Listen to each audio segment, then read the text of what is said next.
Ladies and gentlemen, thank you for standing by. Hello, my name is Dustin and I'll be your conference operator today.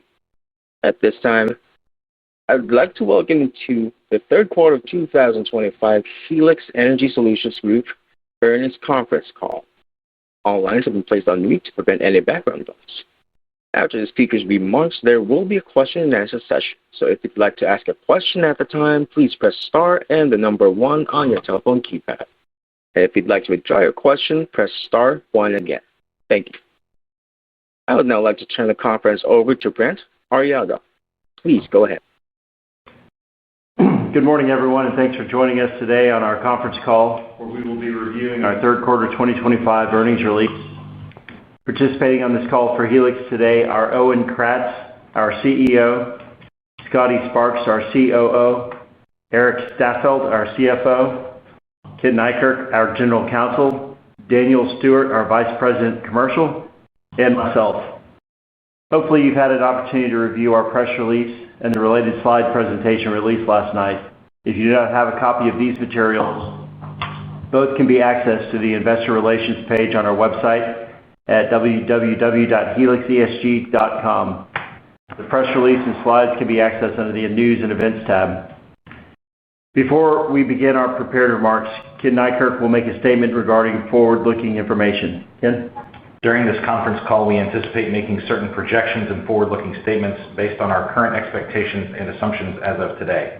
Such forward-looking statements may include projections and estimates of future events, business or industry trends, or business or financial results. All statements in this conference call or in the associated presentation, other than statements of historical fact, are forward-looking statements and are made under the safe harbor provisions of the Private Securities Litigation Reform Act of 1995. Our actual future results may differ materially from our projections and forward-looking statements due to a number and variety of risks, uncertainties, assumptions, and factors, including those set forth in slide 2 of our presentation and our most recently filed annual report on Form 10-K, our quarterly reports on Form 10-Q, and in our other filings with the SEC. You should not place undue reliance on forward-looking statements, and we do not undertake any duty to update any forward-looking statement. We disclaim any written or oral statements made by any third party regarding the subject matter of this conference call. Also, during this call, certain non-GAAP financial disclosures may be made. In accordance with SEC rules, the final slides of our presentation provide reconciliations of certain non-GAAP measures to comparable GAAP financial measures. These reconciliations, along with this presentation, the earnings press release, our annual report on Form 10-K, and a replay of this broadcast will be available under the For the Investor section of our website at www.helixesg.com. Please remember that information on this conference call speaks only as of today, October 23rd, 2025, and therefore you are advised that any time-sensitive information may no longer be accurate as of any replay of this call. Scotty? Thanks, Ken, and good morning, everyone. Thank you for joining our call today, and we hope everybody is doing well. This morning, we will review our third quarter highlights, financial performance, and operations. We'll provide our view of the current market and update our guidance for the remainder of 2025. Our teams offshore and onshore safely delivered another well-executed quarter. Our safety statistics continue to remain among our best on record. Moving on to the presentation, slides 6 and 7 provide a high-level summary of our results and key highlights for the quarter. Our third quarter results were better than expected, producing our highest quarter results since 2014, despite the continued low-cost stacking of the Seawell and the lower utilization of the Q4000 in the Gulf of America. Revenues in the third quarter were $377 million, with a gross profit of $66 million and a net income of $22 million, compared to $302 million in revenue, $15 million in gross profit, and a net loss of $3 million in Q2. Adjusted EBITDA was $104 million for the quarter, and we had positive operating cash flow of $24 million, resulting in positive free cash flow of $23 million. Year to date, we have generated revenues of $957 million, gross profits of $109 million, and a net income of $23 million, with adjusted EBITDA of $198 million. Our cash and liquidity remain strong, with increased cash and cash equivalents of $338 million, and increased liquidity of $430 million at quarter end. Highlights for the quarter: Brazil operating 3 vessels with strong utilization, all 6 trenches and all 3 IROV boulder grabs working in the quarter, improved results in Gulf of America shelf following a later start to the season, execution of a 3-year contract with a minimum 150-day commitment for the Q units in the Gulf of America, and our entry into a 4-year agreement with NKT for the installation, operation, project engineering and maintenance of the T3600, designed to be the world's most powerful subsea trencher to be operated from one of our trench and support vessels. Over to slide 9. Slide 9 provides a more detailed review of our segment results and segment utilization. In the third quarter, we continued to operate globally with minimal operational disruption, with operations in Europe, Asia Pacific, Brazil, the Gulf of America, and the US East Coast. Slide 10 provides further detail of our well intervention segment. The Q5000 achieved high utilization working in the Gulf of America in Q3. The vessel is currently working on a multi-well program for Shell and should be highly utilized for the remainder of 2025. The Q4000 completed a multi-well P&A campaign in the Gulf of America, and then due to gaps in its schedule, we pulled forward the 2026 planned regulatory docking into 2025 to facilitate a cleaner runway in 2026. During this period of a softer Gulf of America market, we are experiencing some gaps within the schedule in Q4, with lower rate ROV decommissioning projects for a good portion of the remainder of the year, prior to returning to contracted works at well intervention level rates in January of 2026. In the North Sea, the Well Enhancer had 100% utilization during the quarter, working for 4 customers.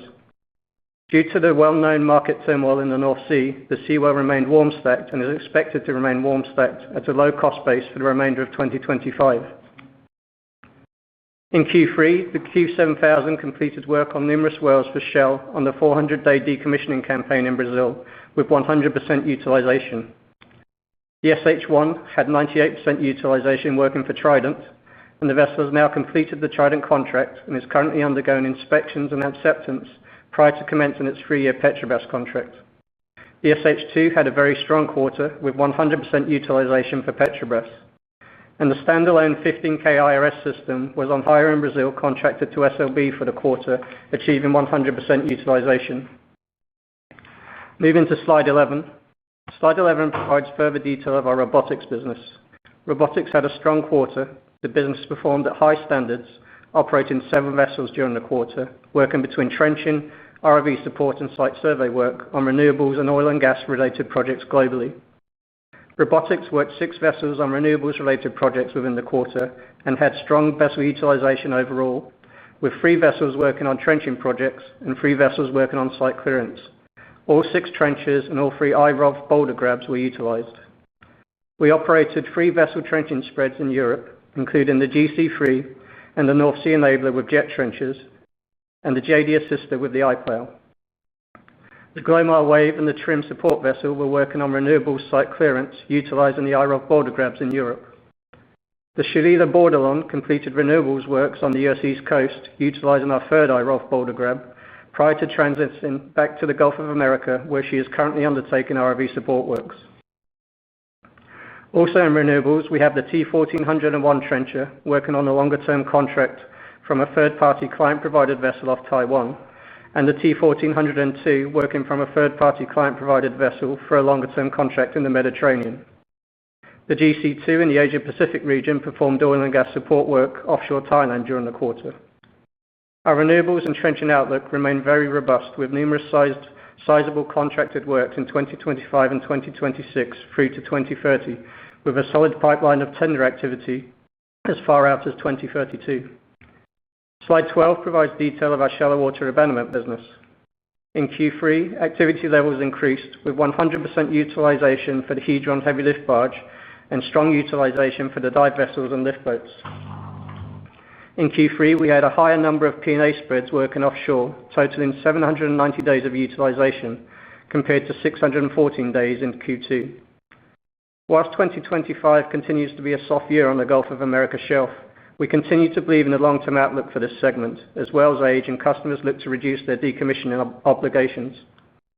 So, in summary, whilst we have seen a softer than expected UK intervention market and some gaps in the later half of the year for the Q4000, we are encouraged by our strong robotics and Brazil segments. We expected Q3 to be a very strong quarter, and it was. We executed it well, producing our highest resulting quarter since 2014. I'd like to thank our employees for their efforts, delivering again safely at a high level of execution, and for again securing a further backlog and long-term contracts. I'll now turn the call over to Brent. Thanks, Scotty. Moving to slide 14, it outlines our debt instruments and key balance sheet metrics as of September 30. At quarter end, we had $338 million of cash and availability under the ABL facility of $94 million, with resulting liquidity of $430 million. Our funded debt was $315 million, and we had negative net debt of $31 million at quarter end. Our balance sheet is strong and is expected to strengthen further as we anticipate generating meaningful free cash flow in the fourth quarter and have minimal debt obligations between now and 2029. I'll now turn the call over to Eric for discussion on our outlook. Thanks, Brent. Our team performed well in the quarter. It's been a challenging year, but our Q3 results provide a glimpse into our earnings potential, even with two of our larger assets negatively impacting results. As we enter Q4, we do expect seasonal impacts to our operations, particularly in the North Sea, Gulf of Mexico Shelf, and APAC. That said, we are tightening our guidance of certain key financial metrics in our forecast. Revenues of $1.23 to $1.29 billion. EBITDA, $240 million to $270 million. We have narrowed our EBITDA guidance. Our new range reflects our year-to-date actual results and the expected variability that comes with the winter season during the fourth quarter. Free cash flow, a range of $100 to $140 million. The range continues to reflect the variability in working capital, specifically timing of accounts receivable with two of our blue-chip customers. We expect to have this resolved by early 2026. From capital expenditures, we are maintaining our forecast at $70 to $80 million. Our spend continues to be a mix of regulatory maintenance on our vessels and fleet renewal of our robotics ROVs. Our spend is committed, but deliveries may slip into 2026. These ranges involve some key assumptions and estimates, and any significant variation from these assumptions and estimates could cause results to fall outside these ranges. As discussed, our fourth quarter results will be impacted by the winter seasonal weather in the Northern Hemisphere. The variability in our fourth quarter guidance range is dependent on the length and extent of operations working into the season, namely in the North Sea, well intervention, and robotics business, in our Asia-Pac robotics operations, and in the Gulf of Mexico Shelf. Providing some key assumptions for the remainder of the year by segment and region, starting on slide 16. The Gulf of Mexico, the Q5000 is contracted through the remainder of the year with expected strong utilization. The Q4000 will have gaps in its schedule as it looks to perform lower revenue ROV support work prior to resuming well intervention work in January. In the UK North Sea, the Well Enhancer has work into November, with the extent of the season being weather dependent. The Seawell continues in warm stack. In Brazil, the Q7000 continues working for Shell into Q2 2026. The CM Helix 2 continues working for Petrobras. The CM Helix 1 completed its work for Trident. The vessel is currently mobilizing for Petrobras, with work expected to start this quarter. Moving to our robotics segment. Our robotics segment will be affected by seasonality, with activity levels in the North Sea and APAC expected to diminish in the winter months. In the APAC region, the Grand Canyon II is providing ROV support and hydraulic stimulation offshore Thailand and Malaysia, with expected strong utilization. In the North Sea, the Grand Canyon III and the North Sea Enabler are performing trenching projects and are expected to remain utilized for the remainder of the year.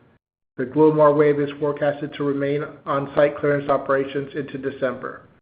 In the U.S., the Shelia Bordelon is back in the Gulf, providing ROV support into November, with potential for further work.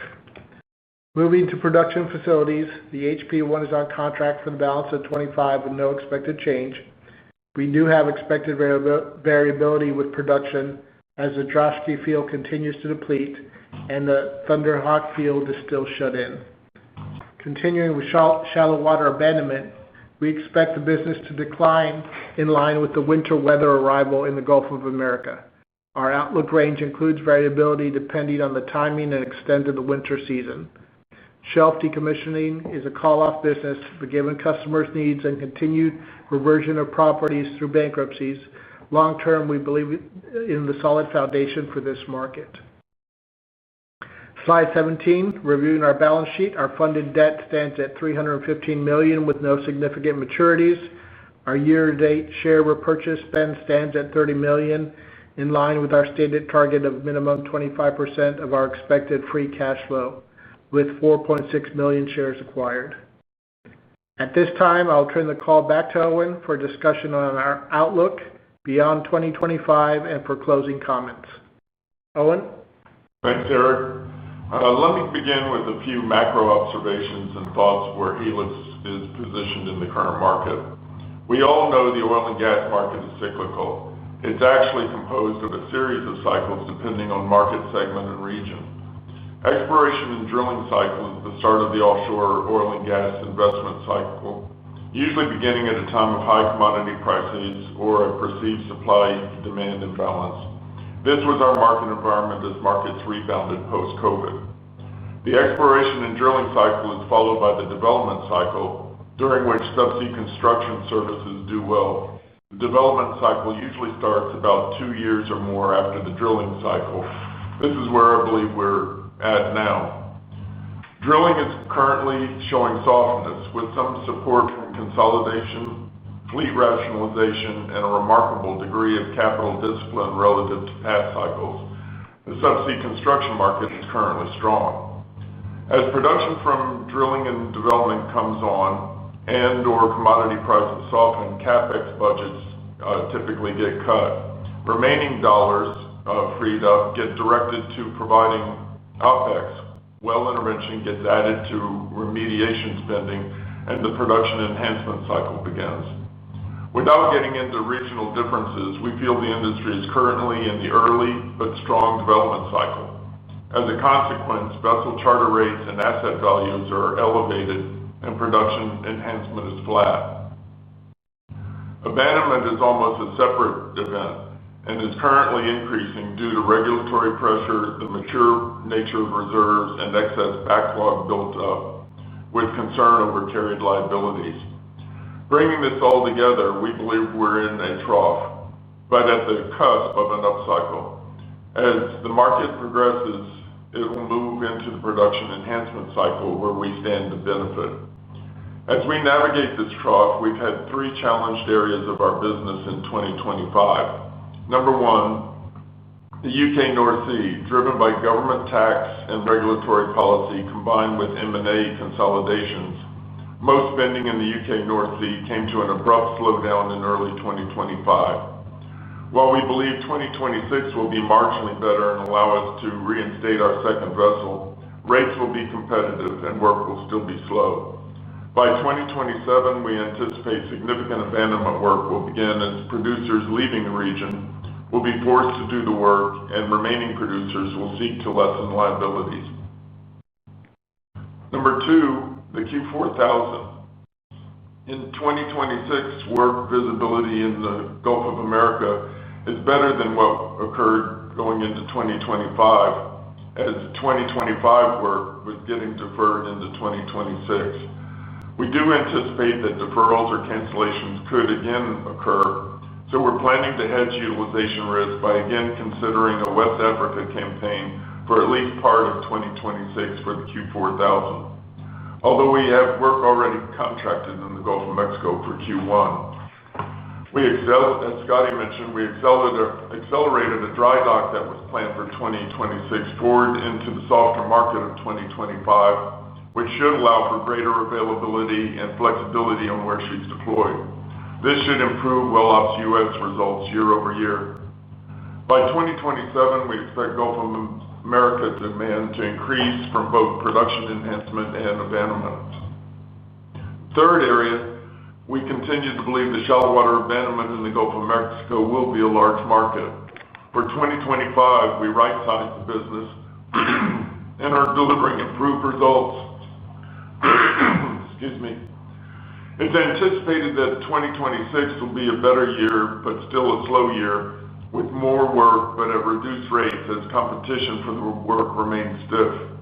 Indications are that volume of work from boomerang properties out of the bankruptcies will build into 2027, creating a strong market. The performance of our robotics group has been a positive this year.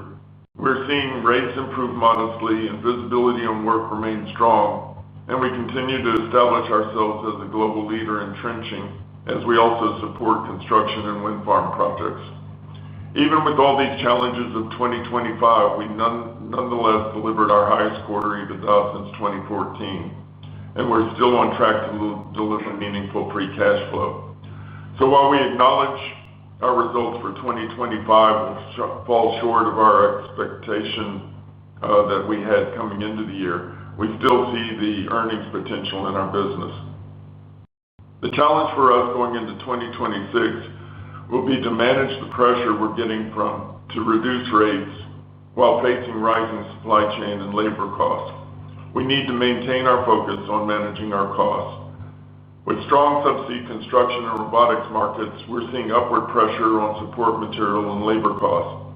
Emphasis next year will be on savings in our OpEx and marine costs. We believe there's a meaningful opportunity in this area. In addition, we can expect further improved EBITDA contributions from the Q7 if we're successful in keeping it working in Brazil without the noise of another transit from region to region at higher rates. On the downside, next year we do have both SH vessels in Brazil due for their 5-year special surveys. This out-of-service cost will meaningfully impact some of the anticipated improvements. By how much will be determined as we evaluate costs and timing during our budgeting process. Beyond this, we have a strong balance sheet with negative net debt and significant cash. We're in a position to opportunistically consider growth by acquisition. We remain a market leader in intervention, decom, and robotics. Through the cycles, we're demonstrating our resilience, our ability to deliver results even in a challenging market environment, and our positioning for the future. Back to you, Eric. Thanks, Owen. Operator, at this time, we'll take any questions. Thank you. We will now begin the question and answer session. So if you'd like to ask a question, again, please press star 1 on your telephone keypad to raise your hand and enter the queue. If you'd like to withdraw a question or your question has been answered, simply press star 1 again. Thank you. And our first question comes from the line of Greg Lewis from BTIG. The line's open. Yeah, hi, thank you, and good morning, everybody, and thanks for taking my questions. Owen, congrats on a great quarter. This was really good to see. Kind of shows the potential with the company. I did have a question around the Q4000. You talked about some of the challenges that it faced in 2025, decisions from customers to defer cancel. You highlighted the good visibility in Q1. What should we be looking forward thinking about in terms of, I think there's a lot of optimism around the outlook for 2026, but I think one of the concerns is could we see a little bit of a repeat of customers pushing some work right? So just kind of how are you thinking about maybe mid-26 in terms of, what's going to drive those decisions to get that work going or potentially delaying it another quarter or two? Well, I'll start and let Scotty add some color to it, but there's always the potential that in this volatile market right now, there's always the potential that producers will change their planned spending. Going in through a budgeting process, we speak primarily with the operating groups to identify the work and start to build our schedule for the following year.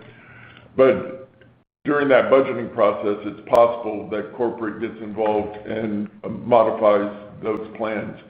We don't always see that. We got caught short this year, and we're sort of ill-prepared. We sort of figured that the Gulf of America might be soft in 2025. So we took a contract that was supposed to be a 6-month contract in West Africa. That work actually got shortened a little bit. So we wound up coming back to the Gulf a little earlier, only to face the budgeting decisions to defer work out of 2025. And that's what sort of caught us up. We just did, admittedly, we didn't see it coming. Looking forward into 2026, it's a similar situation, but I think the visibility of the work is stronger in 26 than it was going into 2025. The work has been deferred once, so that sort of lessens the possibility that it would be deferred twice. But as I said in my remarks, you can never rule it out. But that's why we're also looking at hedging that risk by entertaining another campaign to West Africa this year.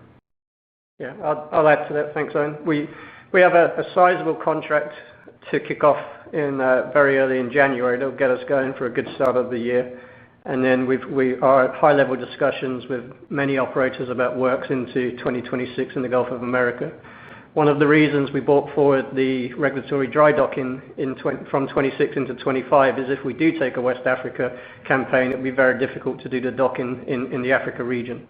And we're also starting to have discussions about potential works in Guyana as well. So a few other work faces are opening up for us, and we're looking at regional options as well. And you have to also remember, we're not a rig. You never hear of rigs going off and doing construction or decommissioning support work. We're quite a versatile unit. Although those rates are lower, we can go off and do other works if the well intervention work doesn't, come to us. So a few options. That was super helpful. Thanks, Scotty. I did have a follow-up around shallow water abandonment. Clearly, I think we share your views that it's going to be a better market over time.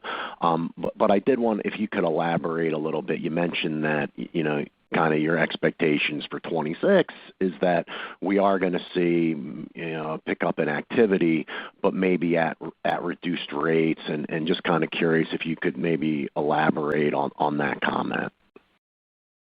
Yeah, in 2023 was a banner year as Apache really absorbed all of the available capacity in the market. That drove rates and utilization to all-time highs. In 24, when they exited the market, the competition did add capacity, so that sort of exacerbated the situation, and we went into a period where there's actually excess supply over demand. That's continued through 25. We didn't adjust well in 24 to it.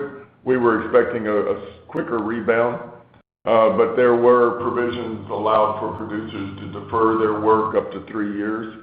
So that sort of kept the work from rebounding as quickly as we thought it would. Going into next year, we are seeing an increase in the volume of work, although the competition has added capacity. So I think 2026 will continue to be a highly competitive year on margin, but utilization should be strong for us. And then going into 2027, that's when the hiatus sort of starts to expire, and we see the shallow water abandonment market actually returning to what I would call a normal state following these boomerang properties. So a much stronger market by 2027. Okay, and so just so I understand, it sounded like despite maybe some of the softness in the last year or two in SWA, you did have some competitors that did they add capacity, or was it moved to the U.S., or was it just incremental stuff that they built into the market? No, it was incremental spreads that were actually fabricated and put into the market. The big bottleneck in that market is actually the people. So whoever has the work sort of gets the people. We came up short in 2024, and because of our competition bidding lower rates and having the capacity, the people sort of moved away from us. Throughout this year, we've been very successful in getting the people to come back to us, and we've increased our utilization, of course, by cutting rates. So I think we're pretty well positioned going into next year to be a strong competitor in the market. Okay, super helpful. Thank you very much.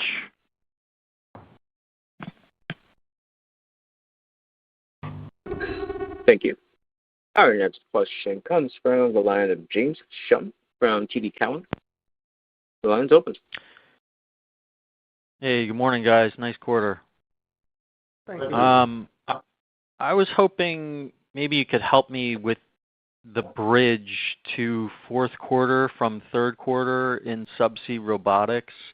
So I guess it looks like you'll have some Q4 seasonality, but it looks like the it looks like the vessels will all be utilized in some at some level, but maybe the vessel days will be a bit lower. And then if I'm reading your slides correctly, I think you had like all 6 trenchers going in the third quarter, but you only have 4 in the fourth quarter. Is that right? Like how just or maybe just speak at a high level, like what kind of a drop we're looking sequentially for subsea robotics?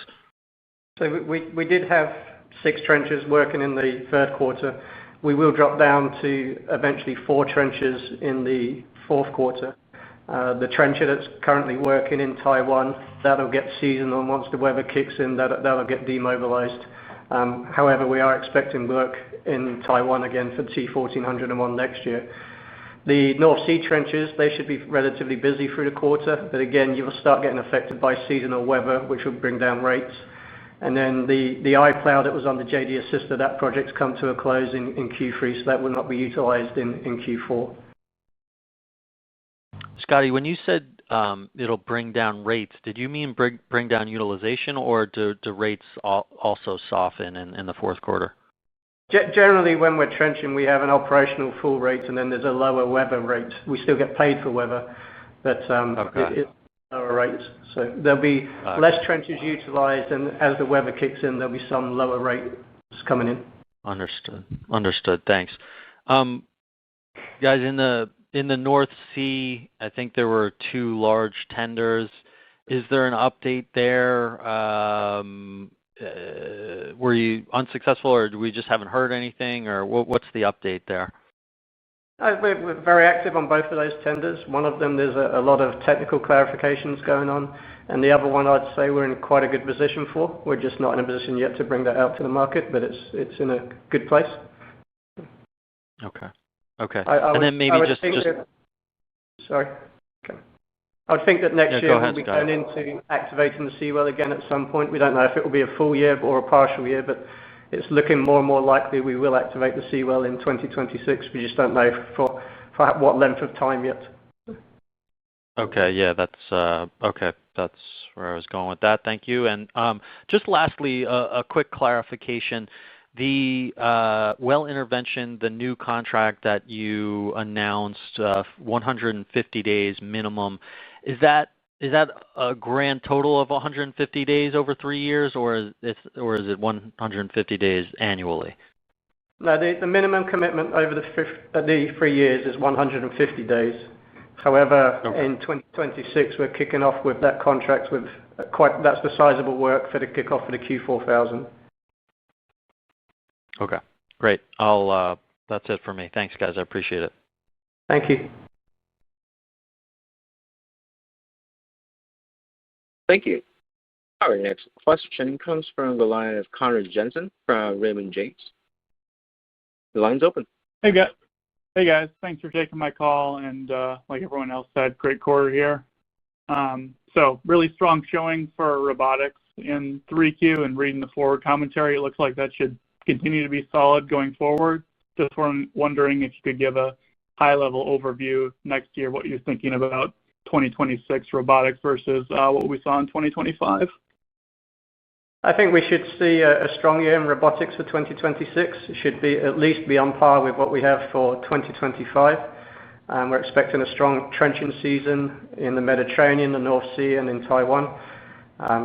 The site clearance market's looking quite robust for next year as well. So I expect to at least be on par, if not better, as we go into 2026. Our trenching rates will certainly have some very large contracts in place at better rates than 2025.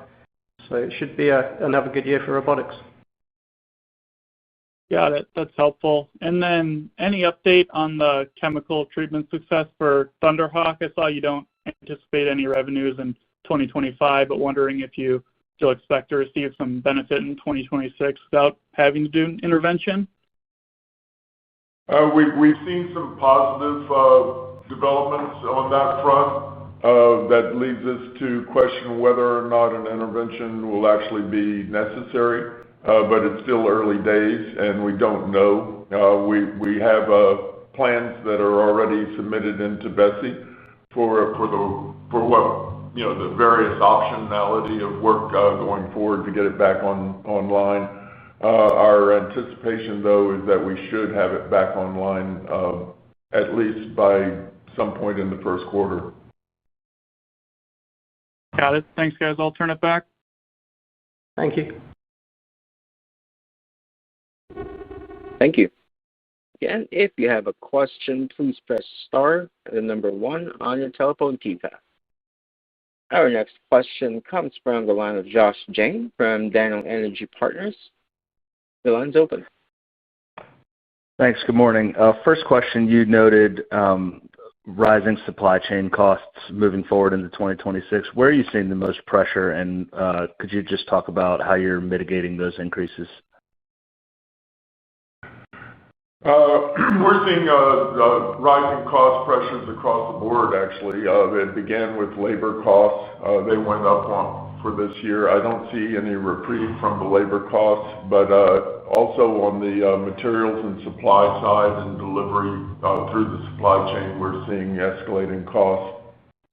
So those are areas where we're going to really be focusing on trying to mitigate the cost. And that's just working with our suppliers, maybe consolidating our supplier base, and just putting a little pressure on achieving a little bit of a margin gain there.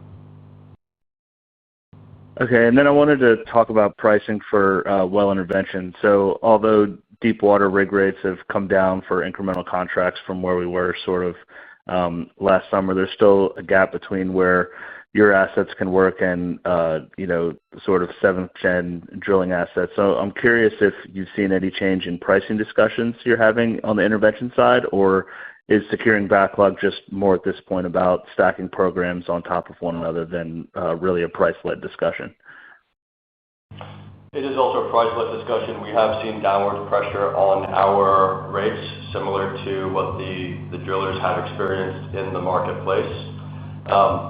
Having said that, we are also able to tier our rates. So we have well intervention rates, we have rates for carrying out construction support projects and ROV support projects during times of lower utilization and well intervention, and similar, but we have seen downward pressure. We do have backlog in Brazil on longer-term contracts and for the Q5000 as well at set rates similar to and better to what we have in this year. And it's also a bit of a regional play.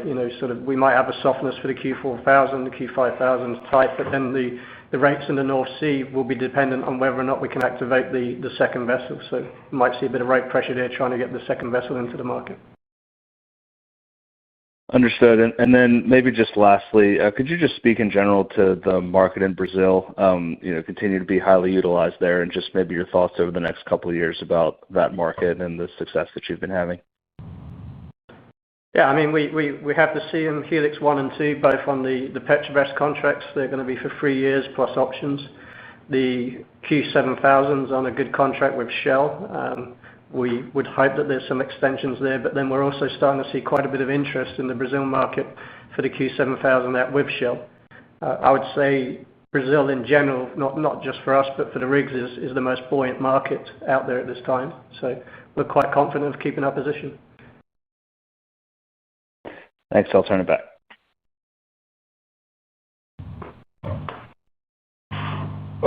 Thank you. There are no further questions. I will now turn the call back over to Erik Staffeldt for closing remarks. Thanks for joining us today. We very much appreciate your interest and participation and look forward to having you on our fourth quarter 2025 call in February. Thank you.